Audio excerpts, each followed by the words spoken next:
एक दंभ नामक राक्षस का बेटा दंभोद्भव,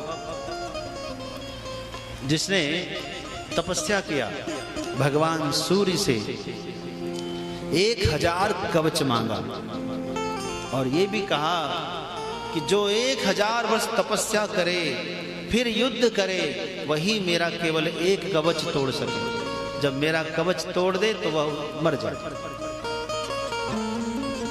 जब इस प्रतिज्ञा को, इस आशीर्वाद को लोगों ने सुना तो समझ गए भाई इनसे कौन लड़ेगा, जो लड़ेगा वो मरेगा। पहले तो 1000 वर्ष तपस्या करे फिर लड़े और एक कवच तोड़े तो मर जाए, ऐसी स्थिति थी।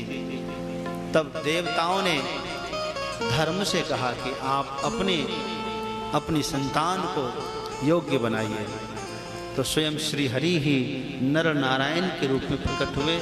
दोनों भाइयों ने तपस्या की बद्रीनाथ में, आप जानते हैं दर्शन, नर नारायण भगवान वहां रहते हैं। तपस्या करी, 1000 वर्ष पूरा हुआ तो दोनों ने खोजना शुरू किया, मिल गए। दंभोद्भव से युद्ध हुआ और लड़ते लड़ते एक कवच तोड़ा। एक कवच तोड़ने के बाद भगवान का उस शरीर गिर गया। दूसरे भाई तपस्या कर रहे थे, अपनी तपस्या का बल, अपनी शक्ति प्रदान किया दूसरे भाई को। नर ने नारायण को दिया, नारायण फिर से खड़े हो गए, फिर युद्ध हुआ, फिर एक कवच तोड़े फिर गिर जाते, फिर ऊर्जा लेते, फिर जीवित हो जाते। ऐसे करते करते 999 कवच तोड़ दिए दंभोद्भव के। उसको लोग सहस्त्र कवची कहते थे। अब अंतिम कवच बचा, वो समझ गया कि अब ये बचने वाले नहीं हम। वो भाग गया वहां से, सूर्य लोक में जाकर छिप गया। बाद में वही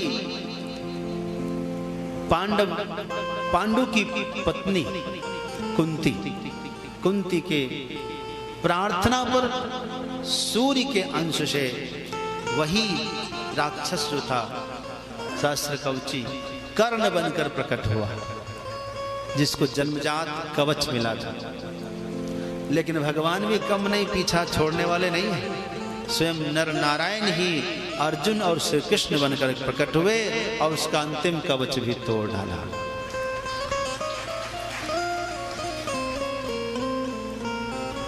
भगवान जिसको अपनाते हैं उसको छोड़ते नहीं है, हाँ, मुक्त करके ही छोड़ते हैं।